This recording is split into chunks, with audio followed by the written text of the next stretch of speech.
Bonjour. Depuis quelques années, on parle du programme qualifié en Afrique de l'Ouest et justement l'année 2017 a été décrétée comme étant l'année de l'infrastructure qualifiée.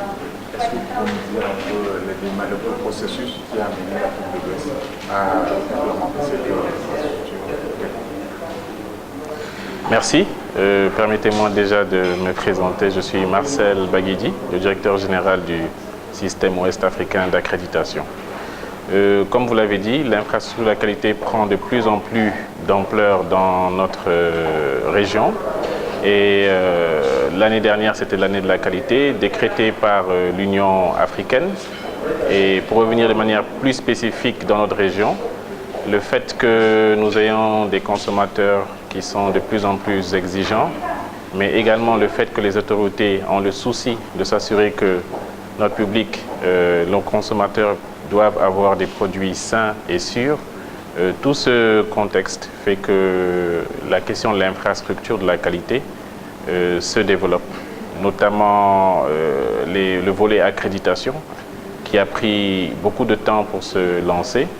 Mais désormais, vous avez dans la région, grâce aux efforts de la Commission de la CEDEAO et de l'UEMOA, des organismes d'accréditation en place pour les pays de l'UEMOA, notamment à travers le système ouest-africain d'accréditation, mais également pour le Nigeria avec l'organisme nigérian d'accréditation et pour le Ghana avec l'organisme ghanéen d'accréditation. Du fait de l'importance de l'accréditation et des moyens qu'il est nécessaire de mobiliser pour ce type d'organisme, nous entrevoyons une coopération entre ces trois organismes qui pourront couvrir les besoins de l'ensemble des pays de l'espace par rapport à des synergies liées à la langue, etc. Et faire le lien aussi pour expliquer un peu l'accréditation.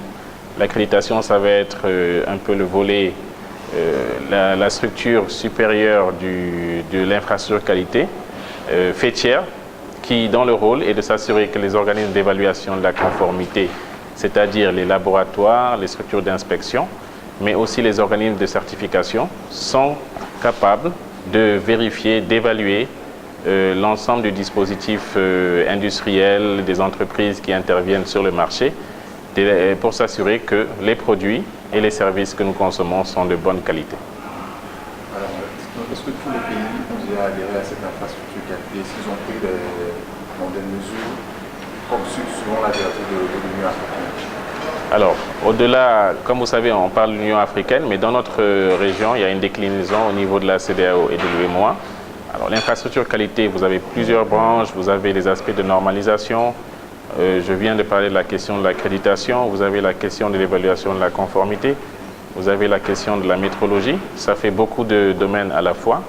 Et les commissions se sont engagées avec l'appui de leurs partenaires, l'ONUDI, l'Organisation des Nations Unies pour le développement industriel, ainsi que l'Union européenne, à appuyer le développement progressif de l'ensemble de cette infrastructure de la qualité et de ses démembrements. Pour revenir à votre question spécifique, les questions de normalisation, par exemple, sont abordées dans un cadre régional avec des comités qui sont mis en place dans chaque domaine technique selon les priorités de la CEDEAO, par exemple l'agroalimentaire, les questions de tourisme, de bâtiments et travaux publics. Vous avez des comités avec une répartition selon le fait qu'une structure, un pays est plus avancé dans un domaine technique, il peut être appelé à coordonner les travaux d'un comité technique. Si vous prenez la question de la métrologie, nous avons des avancées palpables au niveau du Bénin, par exemple, dans le cadre de la masse et des poids et balances. Vous avez des avancées au niveau du Ghana, dans le cadre de la température et d'autres grandeurs.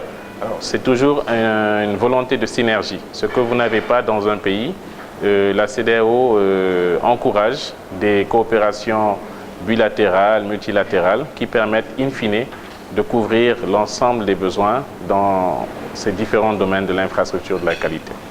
Pour cette formation, vous avez choisi le Togo. Est-ce parce que le Togo est un bon élève ou pourquoi le choix du Togo? Parlez-nous un peu du qualité. Le choix du Togo, il faudrait peut-être la commission de la CEDEAO est peut-être plus indiquée pour répondre à cette question, mais ce qu'on peut déjà dire au niveau du Togo, on va se rendre compte que le Togo joue un rôle prépondérant dans le dispositif de l'infrastructure qualité de la CEDEAO.